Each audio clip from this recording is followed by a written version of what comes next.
यत्रोपरमते चित्तं निरुद्धं योगसेवया यत्र चैवात्मन आत्मानं पश्यान् आत्मनि तुष्यति सुखम् आत्यन्तिकं यत् बुद्धिर्ग्राह्यं तेन्द्रियं वेत्ति यत्र न चैवायं स्थितचलति तत्त्वतः यं लब्ध्वा चापरं लाभं मन्यते नाधिकं ततः यस्मिन् स्थितो न दुःखेन गुरुणापि विचाल्यते तं विद्या दुःखसंयोग वियोगं योगसंज्ञितम्। सिद्धि की अवस्था में जिसे समाधि कहते हैं, मनुष्य का मन योगाभ्यास के द्वारा भौतिक मानसिक क्रियाओं से पूर्णतया संयमित हो जाता है। इस सिद्धि की विशेषता यह है कि मनुष्य शुद्ध मन से अपने को देख सकता है और अपने आप में आनंद उठा सकता है। उस आनंदमयी स्थिति में वह दिव्य इंद्रियों द्वारा असीम दिव्य सुख में स्थित रहता है। इस प्रकार स्थापित मनुष्य कभी सत्य से विपत नहीं होता और इस सुख की प्राप्ति हो जाने पर वह इससे बड़ा कोई दूसरा लाभ नहीं मानता। ऐसी स्थिति को पाकर मनुष्य बड़ी से बड़ी कठिनाई में भी विचलित नहीं होता।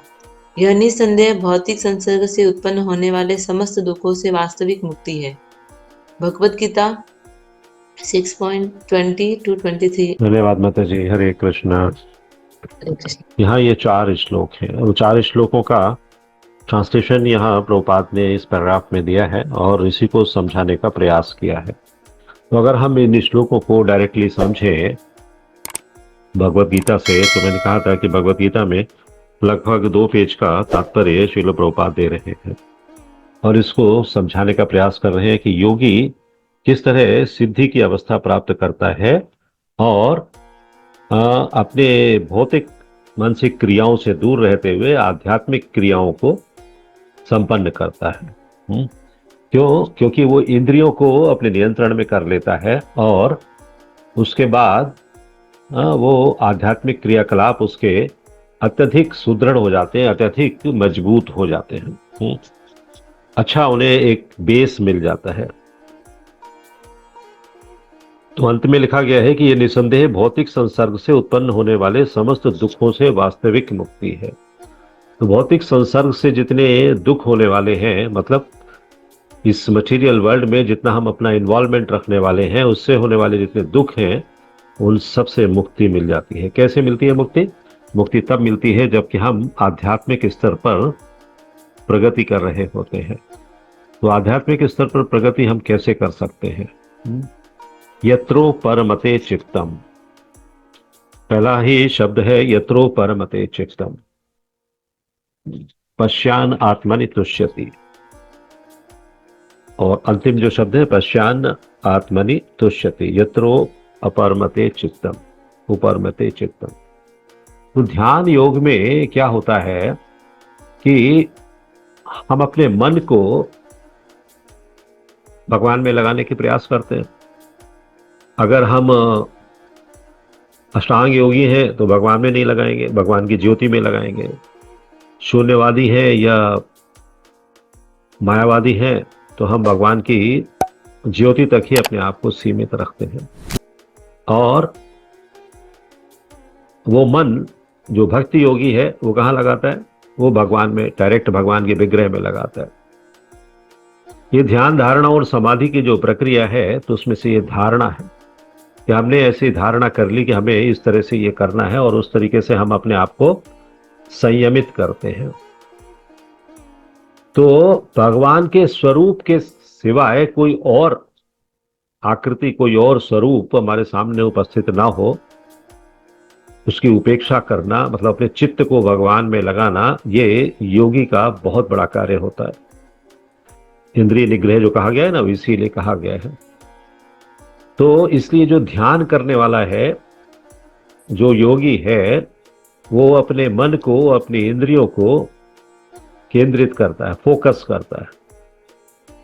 हम भक्ति योगी की बात करेंगे, हम दूसरी कोई बात नहीं करेंगे, अन्यथा कंफ्यूजन हो जाता है। तो भक्ति योगी किसमें अपने आप को केंद्रित करता है? भगवान के विग्रह में। भगवान के विग्रह स्वरूप में, भगवान के द्विभुजी या चतुर्भुजी रूप में, जैसा भी रूप वो कल्पना कर रहा है। तात्पर्य यह है कि जब वो ध्यान श्रेष्ठता के स्तर पर करता है तो वो ये भूल जाता है कि मैं कौन हूं, क्योंकि पूरी तरह से उसने समर्पण कर दिया है, शरणागति ले ली है और अपने आप को भगवान में, भगवान की सेवा में लगा दिया है। उसे ध्यान नहीं रहता है कि वो भौतिक जगत में उसका क्या नाम है, उसका क्या काम है, उसके कितने बच्चे हैं, कितना परिवार है, कुछ ध्यान नहीं रहता है। ये समाधि की अवस्था है। तो जब व्यक्ति समाधि में चला जाता है या समाधि को प्राप्त कर लेता है तो उसे जो सेवा का आनंद आता है वो सबसे अधिक होता है। समाधि का अर्थ यहां पर यह नहीं है कि जैसे कि हिरण्यकश्यप ने समाधि ली थी, इतना कठोर तप किया था कि वर्षों तक उस तप में वो लीन रहे, फिर ब्रह्मा जी के दर्शन हुए। ये समाधि वो समाधि है जो कि सेवा और भक्ति करके, श्रद्धा के साथ सेवा और भक्ति करके एक भक्त प्राप्त करता है। भगवान के अलावा किसी और को सोचता नहीं है, किसी और के बारे में उसको दिमाग में आता ही नहीं है। तो ये एक तरीके से दो प्रकार की समाधियां होती हैं, एक सबीज समाधि है, एक निर्बीज समाधि है। तो सबीज समाधि जो है जिसमें कि कुछ ना कुछ अंश अभी भौतिकता का रह गया है, और जो निर्बीज समाधि है उसमें बिल्कुल भी अंश बाकी नहीं है, और योगी निरंतर सिर्फ भगवान के चिंतन में लगा हुआ है। तो यहां निरुद्धम यत्रो परमते चित्तम निरुद्धम योग सेवया, निरुद्धम से क्या बताया गया है? निरुद्धम से बताया गया है कि वो संसार के साथ या इस भौतिक जगत के साथ, इस मटीरियल वर्ल्ड के साथ पूरी तरह से विमुख हो जाता है, निर्लिप्त हो जाता है। और उस समय जब एक शांति और एक सुख का अनुभव करता है, वो संसार का जब संबंध रहता है उसके साथ में, भौतिक जगत का संबंध रहता है, तो वो सुख नहीं मिलता है उसके लिए। वो सुख तभी मिलता है जब वो ये सब छोड़ देता है। और जब वो ये छोड़ चुका है तब जो आनंद की अनुभूति कर रहा है, वो आनंद की अनुभूति उसको भगवत धाम की प्राप्ति में सहायक होती है। तो इस तरीके की का जो विलक्षण सुख है उसको भगवान की सेवा से और समाधि से जो प्राप्त हो रहा है, वो समाधि निर्बीज समाधि है। कोई हित नहीं है उसका, कोई लाभ नहीं है, कोई अपेक्षा नहीं है, कोई आकांक्षा नहीं है, कोई मांग नहीं है, कोई डिमांड नहीं है। तब जो उसे आनंद मिल रहा है, विलक्षण सुख मिल रहा है, वो निर्बीज है। तो जब एक भक्त निर्बीज अवस्था में पहुंचता है तो वो सबसे ऊपर होता है, सबसे ऊपर एकदम। सारी भौतिक कामनाएं, इच्छाएं, विलासताएं, जो कुछ भी है, सब समाप्त हो जाती है। उस समय वो सिर्फ अपना और भगवान का अनुभव करता है, दूसरा कुछ भी अनुभव उसे होता ही नहीं। भगवान उसके सामने है। ऊपर मते, यत्र ऊपर मते। ऊपर मते का क्या अर्थ है कि ये जो हृदय है ना, ये जो चित्त है जो हमने भगवान को समर्पित किया है, उसका अभी संसार से कोई सरोकार नहीं है, भौतिक जगत से कोई सरोकार नहीं है। वो सिर्फ भगवान से अपना सरोकार रख रहा है, क्योंकि वो भगवान का अंश है। वहां उस चित्त में जो भगवान बैठे हुए, तो जब भगवान बैठे हुए हैं तो वो हमेशा सिर्फ उनका ही चिंतन कर रहा है, दूसरा कुछ है ही नहीं। तो इसलिए उपराम शब्द प्रयोग किया गया है। और उपराम या उपरमते, उपरमते का अर्थ है वो दिव्य सुख की अनुभूति के कारण बंद हो जाती है। क्या क्या बंद हो जाती है? मेंटल एक्टिविटीज, मानसिक चित्तम, मानसिक गतिविधियां जो हो रही हैं अंदर, वो सब समाप्त हो जाती है और वो उच्च स्थान पर स्थित हो जाता है। तुष्यति, तुष्यति का क्या अर्थ है? संतोष का अनुभव करता है, एकदम शांत, आनंद। अशांति का कोई कारण रहता ही नहीं, केवल अपना रूप और भगवान का रूप, बस दो का ही चिंतन होता है कि मैं अभी भगवान के साथ डायरेक्ट कांटेक्ट में हूं और भगवान के साथ में आदान प्रदान कर रहा हूं। भगवान हमारी सेवाओं को स्वीकार कर रहे हैं, मैं भगवान की सेवा कर रहा हूं, मैं भगवान का दास हूं। तो इस श्लोक का सार यही है कि जब एक भक्त अपने द्वारा अपने ही स्वरूप की अनुभूति करने लगता है, मतलब परमात्मा स्वरूप की अनुभूति करने लगता है, तो वो जैसा है वैसा ही समर्पित करता है, कोई परिवर्तन उसमें नहीं होता। और जब वो समर्पित कर देता है अपने आप को, तब जो परिवर्तन होने शुरू होते हैं वो इसलिए होते हैं क्योंकि अभी उसका कांटेक्ट जो है भगवान से हो गया है। तब जो परिवर्तन होते हैं उसमें फिर उसको आनंद आता है। इसीलिए कहा गया है चैवात्म आत्मन आत्मानम पश्यन आत्मनि तुष्यति। आत्मानम, आत्मा की, आत्मना विशुद्ध मन से, पश्यन स्थिति का अनुभव करता है। तो ये महत्वपूर्ण बात है इस पहले श्लोक में कि किस तरह से वो योग में स्थित होता है, ध्यान में स्थित होता है और फिर किस तरीके का आनंद का अनुभव करता है। तो ये जो आनंद है ये साधारण आनंद नहीं है, और ये जो स्थित होना है उस आनंद को प्राप्त करने के लिए वो भी साधारण नहीं है, वो बहुत ही कठिन है, बहुत जटिल है। लेकिन ये जो भक्ति योगी हैं वो इस स्तर को प्राप्त कर सकते हैं। देखो, कर्म योग में हम मन, बुद्धि, इंद्रियों, शरीर, इन सबको लगाते हैं, पदार्थों को लगाते हैं, मटेरियल वर्ल्ड को लगाते हैं, कर्म योग करते हैं। लेकिन भक्ति योग में ये सारी चीजें लगनी है, लेकिन उनका स्वरूप दूसरा होता है। इसीलिए जब दूसरा स्वरूप होता है तो उसका फल भी दूसरा होता है, उसका आनंद भी दूसरा होता है। कर्मयोग में जो हमें कोई कर्म करने से आनंद मिल रहा है वो आनंद भौतिक आनंद है, क्षणिक आनंद है, थोड़े समय के लिए आनंद है। लेकिन जब वही कर्म हम आध्यात्मिक स्वरूप में आकर करते हैं तो वो आनंद अलग ही आनंद होता है, और उससे उसको प्राप्त करने के बाद फिर हमें शांति प्राप्त होती है, और ऐसा लगता है कि जैसे कि अब सब कुछ हमें मिल गया, अब कुछ प्राप्त करना बाकी नहीं है।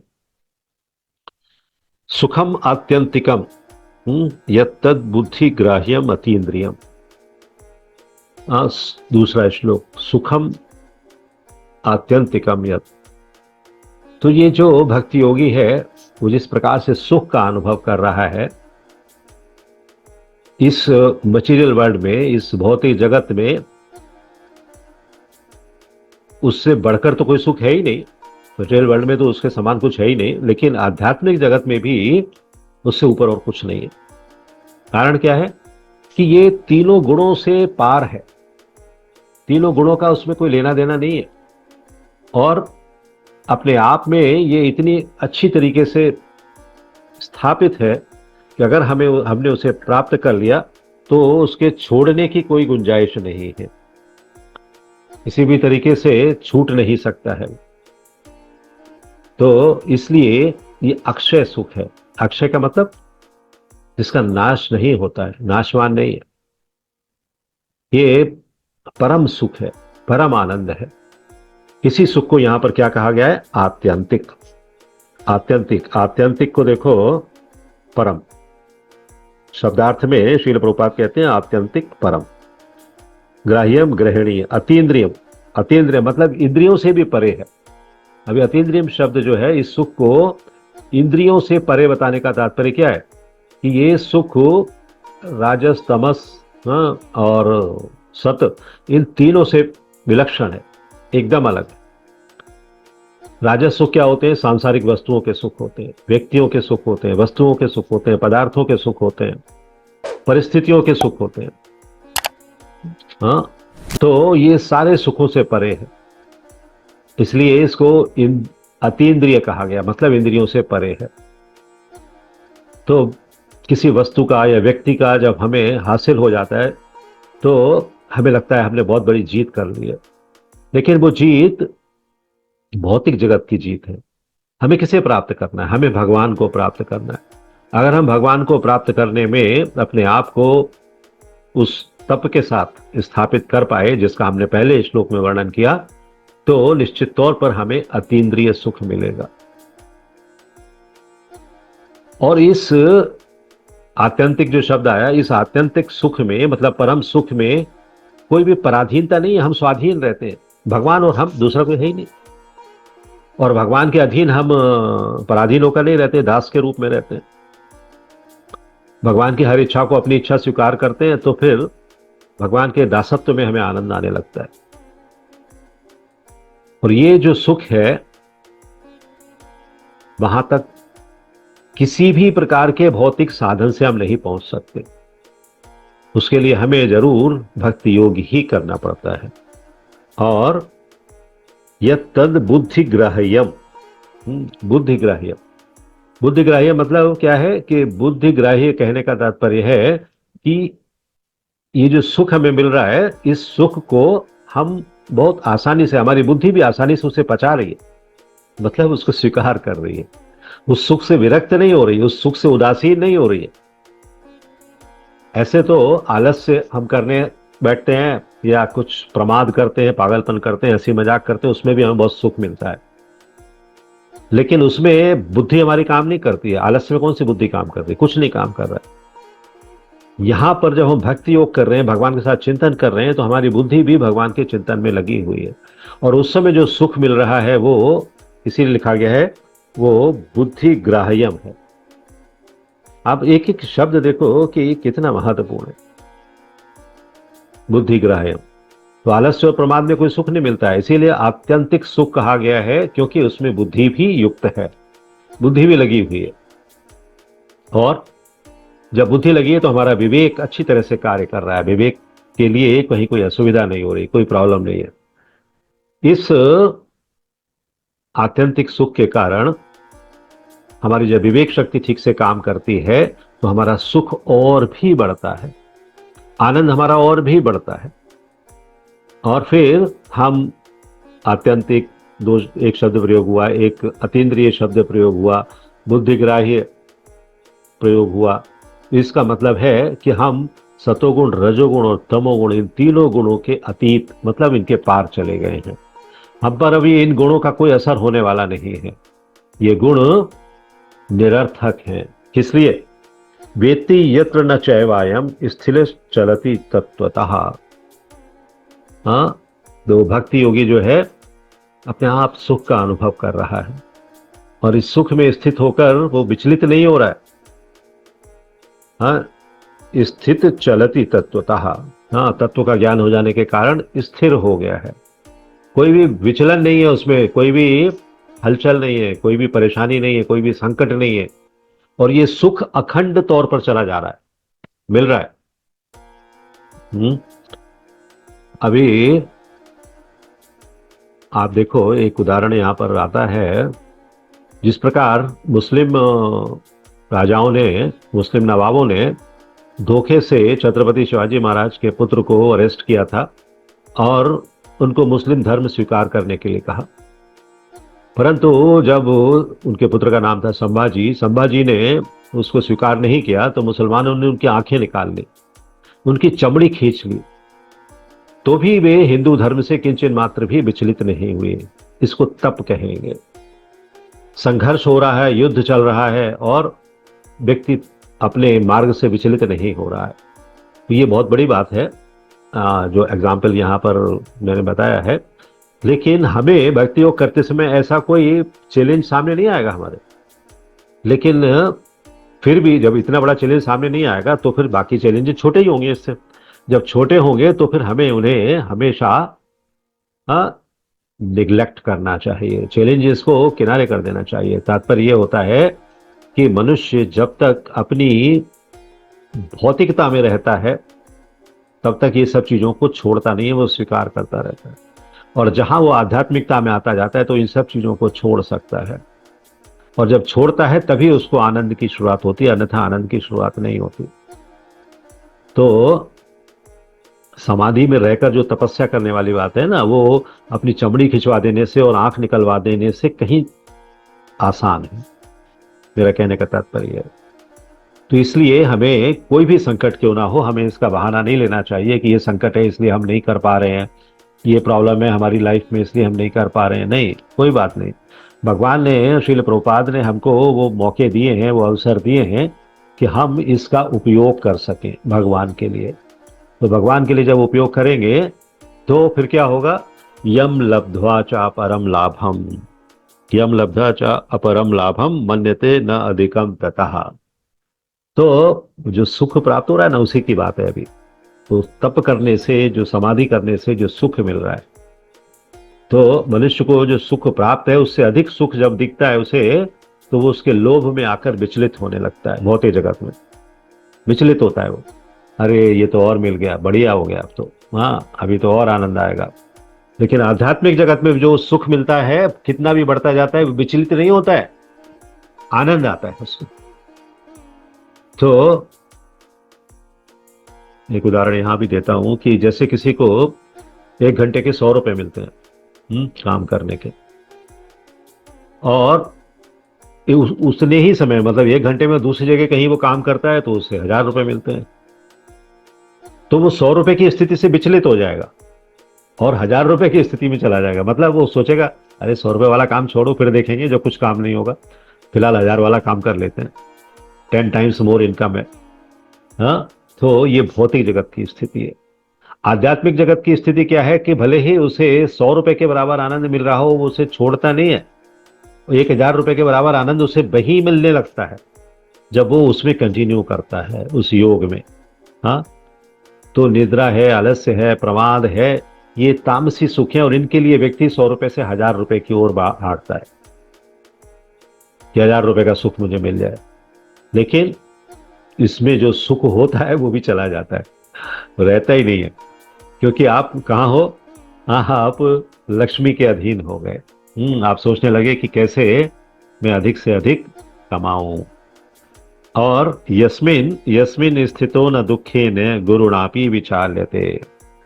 तो विचलन विचलन मैंने कहा ना, जो डाइवर्शन हो जाता है माइंड का, तो माइंड का डाइवर्शन होने का दूसरा कारण ये है कि लाभ तो अधिक होता ही है भौतिक जगत के हिसाब से, और दुख थोड़ा सा कम हो जाता है भौतिक जगत का।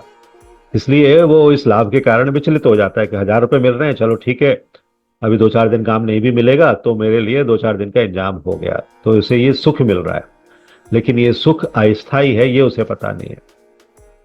अभी 1000 रुपए मिल रहे हैं, दूसरी बात ये भी है, लेकिन उस कार्य में इतना जोखिम है कि उसके प्राण संकट में पड़े हुए हैं।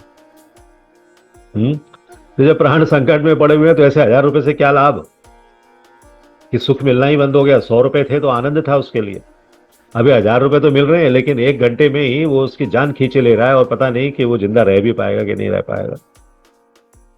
तो ऐसे ही मनुष्य जब ऐसी परिस्थितियों में फंस जाता है तो वो तड़पता है बाहर निकलने के लिए।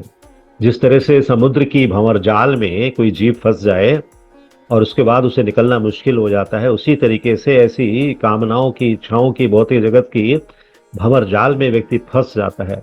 लेकिन जब वो भक्ति योग कर रहा होता है तो किसी प्रकार का भंवर जाल उसको नहीं लगता है।